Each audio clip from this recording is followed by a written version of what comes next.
দর্শক আমন্ত্রণ জানাচ্ছি সবাইকে চ্যানেল 24-এর সাপ্তাহিক আয়োজন ইনসাইডে। আমরা আজকে বাংলাদেশের ব্যবসা বাণিজ্যের পরিস্থিতি নিয়ে আলোচনা করব, বিনিয়োগ পরিস্থিতি নিয়েও আলোচনা করব। আপনারা জানেন যে বাজেট একেবারেই কাছে চলে এসেছে, সুতরাং এই সূচকগুলো নিয়ে বাজেটের আগে পরে নানা রকম আলোচনা বিশ্লেষণ হতে পারে এবং হবে। একটা বিনিয়োগ বান্ধব বা ব্যবসা বান্ধব বাজেট স্বাভাবিকভাবে সবাই প্রত্যাশা করেন, বিশেষ করে উদ্যোক্তাদের দিক থেকে এই দাবিটা সবসময় চলে আসে। কিন্তু চলমান যে বাজেটটা অর্থাৎ 2023-24 সরকার এটাকেও ব্যবসা বান্ধব করার ঘোষণা দিয়েছিল, কিন্তু কতটুকু আসলে করতে পেরেছে আমরা একজন উদ্যোক্তার কাছ থেকে এই বিশ্লেষণটা শুনবো এবং আগামী বাজেটে তার প্রত্যাশার গল্পগুলো শুনবো। বিটিএম এর প্রেসিডেন্ট মোহাম্মদ আলী খোকন আমাদের আজকের অতিথি, স্বাগত জানাচ্ছি। অনেক ধন্যবাদ আমাদেরকে সময় দেওয়ার জন্য। শেষ কথাটা যেটা বললাম যে চলমান বাজেট যেটা অর্থবছর যেটা এখনো চলছে সেটাকে আপনি কিভাবে মূল্যায়ন করেন? বিনিয়োগের বিচারে, ব্যবসা বান্ধব করার বিচারে সরকার কতটুকু সফল হতে পেরেছে? আসলে আমি বলবো যে বিগত বাজেটটা আমাদের ব্যবসা বান্ধবও বলবো না, আবার একেবারে বলবো না যে ব্যবসা ছিল না, মাঝামাঝি বাজেটটা ছিল। আমরা গতবার বেশ কিছু জিনিসকে অন্তর্ভুক্তি করলে যেটা সোনায় সোহাগা হতো আসলে, তার মধ্যে আমাদের ম্যানমেড ফাইবার অন্তর্ভুক্তিটা ছিল না। রিসাইকেল ফাইবারের মধ্যে আমরা ডিউটি অ্যাক্সেস চেয়েছিলাম, আমাদের দেশের প্রচুর বর্জ্য দিয়া রিসাইকেল ফাইবার বর্জ্য চাহিদা, সেটাকে গত বাজেটে অন্তর্ভুক্তি করা হয়নি। তৃতীয়ত হলো আমাদের ট্যাক্স ভ্যাটের বিষয়টা যেটা ছিল, আমরা বলছিলাম যে আমাদেরকে উৎসে কর কর্তনকে ফাইনাল সেটেলমেন্ট, এই তিনটা কারণে কিন্তু আমাদের পূর্ণাঙ্গ বাজেটটা গত বাজেটটা হয়েও মানে শেষ হয়ে হলো না শেষ। সেই রবীন্দ্রনাথ সে বিখ্যাত উক্তি দিয়ে বলতে হয়, যদি তিনটা জিনিসকে অন্তর্ভুক্তি করা হতো তাহলে বাজেটটার পরিপূর্ণতা পেত। আপনারা জানেন বর্তমান বিশ্বে ম্যানমেড ফাইবারের চাহিদা দিন দিন বেড়েই চলছে। তাছাড়া আমাদের দেশে প্রতিদিন টেক্সটাইল এবং আমাদের pre wastage and post wastage, pre wastage হলো আমাদের তুলা থেকে যে ওয়েস্টেজটা হয়, তুলা সুতা বানানোর পর, আর পোস্ট ওয়েস্ট হলে যেটা গার্মেন্টসের ফ্যাব্রিক থেকে আমরা যেটা বলি, হ্যাঁ, যেটা কাপড় থেকে, এই কাপড়ের দুইটাকে মিক্সিং করলে সারা বাংলাদেশে আমরা বলছি 15 মিলিয়ন কেজি, আমাদের 1500 মিলিয়ন কেজি আমাদের ওয়েস্টেজ হয় বছরে। এটা দিয়ে যদি আমরা বলছিলাম যে আমরা ফাইবার করি, যদি কিনে এটা ফাইবার করা হয়, ফাইবার থেকে যদি সুতা বানানো হয়, তাহলে সেক্ষেত্রে আমাদের টোটাল প্রায় 4 থেকে 4.5 বিলিয়ন ডলার আমরা কিন্তু এখানে ইনকাম করতে পারি। কিন্তু অত্যন্ত দুঃখ পরিতাপের বিষয় হলো যে এই ফাইবারটা আমরা যখন কেনা হয়, যারা কিনে তাকে 7% ভ্যাট দিতে হয়, আর যখন জুটটা যে কিনে, আর জুটটা থেকে যে যখন এটাকে মোল্ডিং করে ফাইবার বানায় আমার কাছে বিক্রি করে, তখন 15% ভোট দিতে হয়, তারপরে আমি সুতা বানাবো। তাহলে 22% ট্যাক্স দিয়ে তো এই দেশে জুট ইন্ডাস্ট্রি তো কখনোই রিসাইকেল ইন্ডাস্ট্রিতে ফিজিবল হচ্ছে না। এগুলো তো শুল্ক সংক্রান্ত বিষয়াদি আছেই। আমি যদি মোটা দাগে বিনিয়োগের ইস্যুতে আসি, আপনি একজন উদ্যোক্তা, আপনার তো একটা টার্গেট থাকে, প্রতি বছর আপনি নতুন বিনিয়োগ করবেন, কর্মসংস্থান বাড়াবেন, সেই বিচারে কেমন গেল? না, সেই বিনিয়োগে বিগত বছর ভালো যায়নি, যেহেতু আমাদের সবচেয়ে বড় যে ব্লাড ব্যাংক বা ব্লাড লাইন যেটাকে বলা হয় ইডিএফ ফান্ড, সেটাকে সংকুচিত করা হলো, যেটা দিয়ে আমাদের আসলে লাইফ লাইন, আমাদের এক্সপোর্টটা আজকে এত বুস্টিং হয়েছে। আপনাদের দেশের মাননীয় প্রধানমন্ত্রী কোভিডকালীন সময় আমাদের ইডিএফের রেট অফ ইন্টারেস্ট 1.75 নামিয়ে এনেছে। তারপরে আপনি দেখেন সেটাকে 180 থেকে 360 দিনের টাইম বাড়িয়ে দিয়েছে, যেহেতু সাইকেলটা এখন এক্সপোর্টের সাইকেলটা বড় হয়ে গেছে, এবং সেই জিনিসটাকে কমিয়ে 180 দিনে আবার আনা হলো।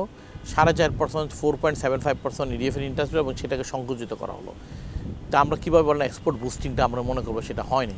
এখানে চ্যালেঞ্জগুলো কী ছিল? যদি আমরা অবকাঠামো বা গ্যাস বিদ্যুৎ একটা বড় ইস্যু ছিল, জ্বালানি সবচেয়ে বড় ইস্যু ছিল, জ্বালানি আনইন্টারাপ্ট গ্যাস না থাকার কারণে আমরা কিন্তু আমাদের ক্যাপাসিটির 50% থেকে কখনো আমাদের কোনো এলাকায় 30% ক্যাপাসিটি চলছে। অন অ্যান অ্যাভারেজ যদি আমরা বলি, আমাদের টোটাল ক্যাপাসিটির আমরা টোটাল 30 থেকে 35% আমরা কিন্তু ব্যবহার করতে পারিনি।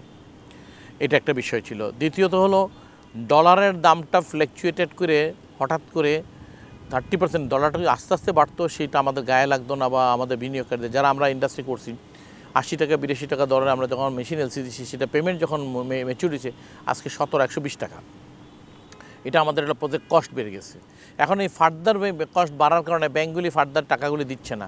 এখন আমরা ইকুইটির এত টাকা কোথায় পাবো? এক।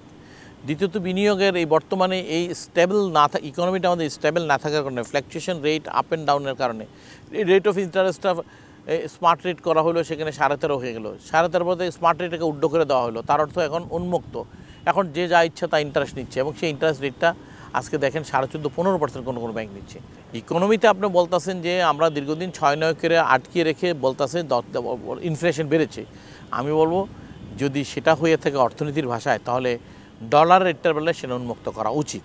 তাহলে এই দেশে রিমিটেন্স আয় বাড়বে, ডলার আরও এখন আপনি ডলার রেট যত কমিয়ে রাখেন না কেন, ডলার যদি ইনফ্লো না থাকে, ক্রাইসিস থাকে, তাহলে তো আপনি ডলার তো সংকট আটকে রেখে করা যাবে না। এবারও ওই জিডিপির যে হিসাবটা দেখানো হয়েছে, একটা তো গ্রোথ হয়েছে, কিন্তু বেসরকারি খাতের বিনিয়োগের প্রবৃদ্ধি যখন আমরা দেখি গেল 5-7 বছর ধরে এক জায়গায় আটকে আছে, তার মানে কি বিনিয়োগকারীরা আসলেই বিনিয়োগ করছে না? মানে না, আসলে এখন বিনিয়োগকারী এখন ভয় পাচ্ছে। প্রথম কথা হলো যে আপনি দেখেন এত বড় আপনি শিল্প অঞ্চল বানালেন, সেখানে কোনো এখনও শিল্প করে ওঠে নাই, করার মতো সে পরিস্থিতি এখনও হয়নি, ইউটিলিটি কানেকশন হয়নি, পানির ব্যবস্থা হয়নি। দ্বিতীয়ত হলো সরকার উদ্যোগ নিচ্ছে, সরকার উদ্যোগগুলি আমি বলবো না যে সরকার উদ্যোগ খারাপ। মাননীয় প্রধানমন্ত্রীর নেতৃত্বে বাংলাদেশ যেখানে আসছে, $11 বিলিয়ন অর্থনীতি, $11 বিলিয়ন রপ্তানি আয়, আজকে $55 বিলিয়ন গিয়েছে। আমাদের $90 বিলিয়ন ইকোনমি আজকে $456 বিলিয়ন হয়েছে। আমাদের রিমিটেন্স আয় যেখানে $7 বিলিয়ন ছিল, সেখানে 21 থেকে 22 বিলিয়ন হয়েছে। সুতরাং কোথাও কিছু আটকিয়ে নাই। কিন্তু ইকোনমির সাইজ যেভাবে বড় হচ্ছে, সেভাবে কিন্তু বিনিয়োগটা হওয়া দরকার ছিল, সেই বিনিয়োগটা কিন্তু হচ্ছে না।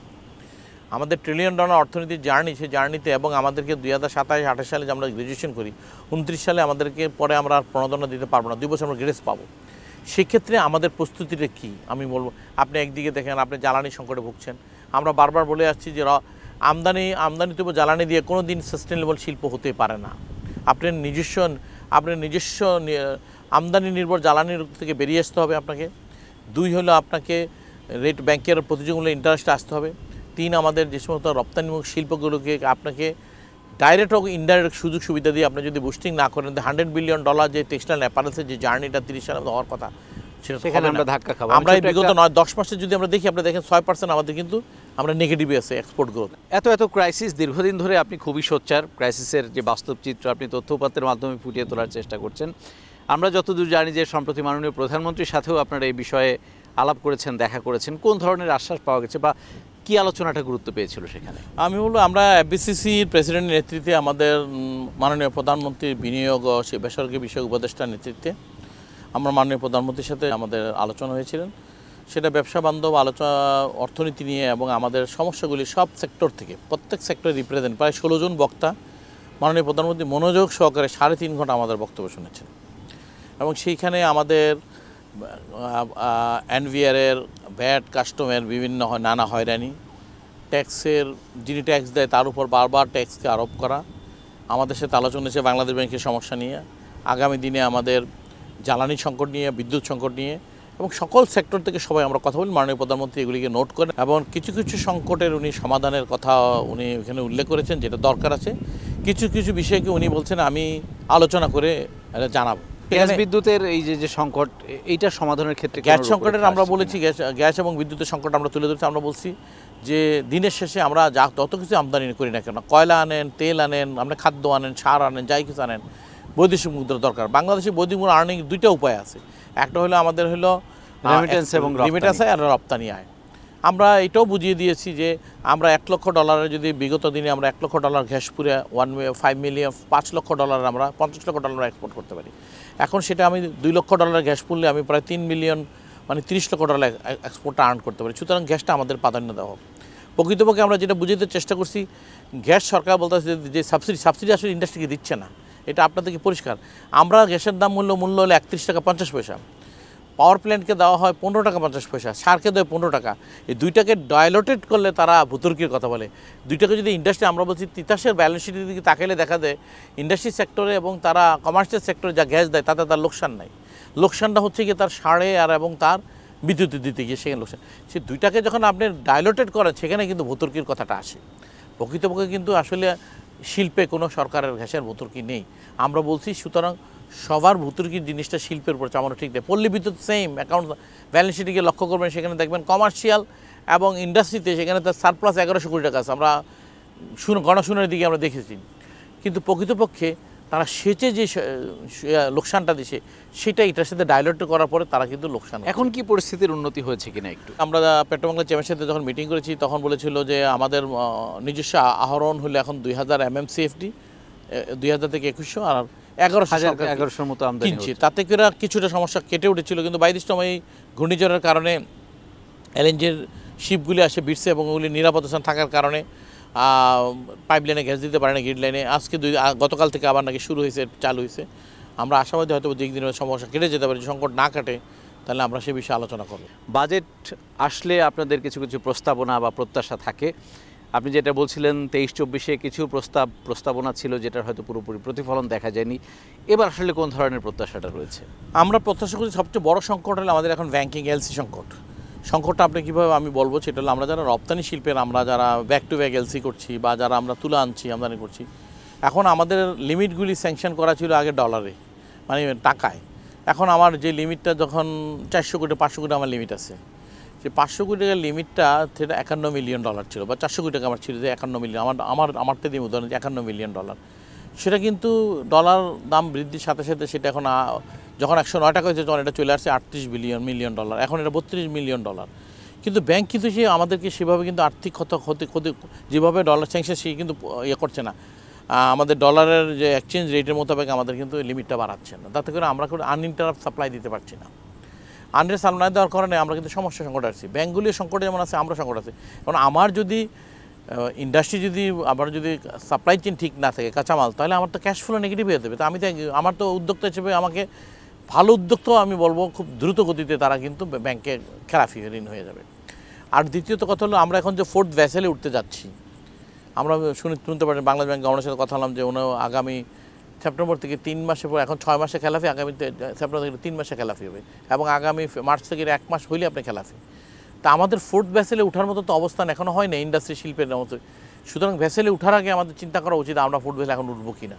কিন্তু যদি ভ্যাসেলে উঠে আমাকে নেমে যেতে হয়, তাহলে আমাদের জন্য হবে এটা বিশাল একটা আমি বলব মারাত্মক ভুল হবে। আপনি একটু আগে বলছিলেন যে ম্যানমেড ফাইবারের ক্ষেত্রে আপনারা সুনির্দিষ্ট কিছু প্রস্তাবনা দিয়েছিলেন, এবং সেটার ক্ষেত্রে আসলে কোনো ধরনের কোনো আমরা এখন পর্যন্ত কোনো আশ্বাস পাইনি। ম্যানমেড ফাইবার বিশ্বে আজকে 70% এক্সপোর্ট হচ্ছে, কিন্তু মানুষ ম্যানমেড ফাইবার বিভিন্ন ব্ল্যান্ডেড মেয়ান্দা, কিন্তু ফাইবার এনে আপনি যদি এক্সপোর্ট করেন সেখানে আপনাকে এটা হয়তো এনভিআর বলবে আমরা তো এটার উপর রপ্তানি ক্ষেত্রে আমরা ট্যাক্স রাখি, কিন্তু সেখানে একটা বিড়ম্বনা আছে। সেই বিড়ম্বনাটা কি, আপনাকে ইন্ডিপেন্ডেন্ট বন্ড দিয়ে মালটা সারাতে হয়। ইন্ডিপেন্ডেন্ট বন্ডটা দিয়ে যদি মাল না সারান সেখানে আপনাকে নাহলে ট্যাক্স দিতে হবে। একটা বন্ডের পিছনে যে আনফরসিন যে খরচগুলি আছে, এই খরচগুলি করতে গিয়ে মানুষ হয়রানির শিকার হচ্ছে।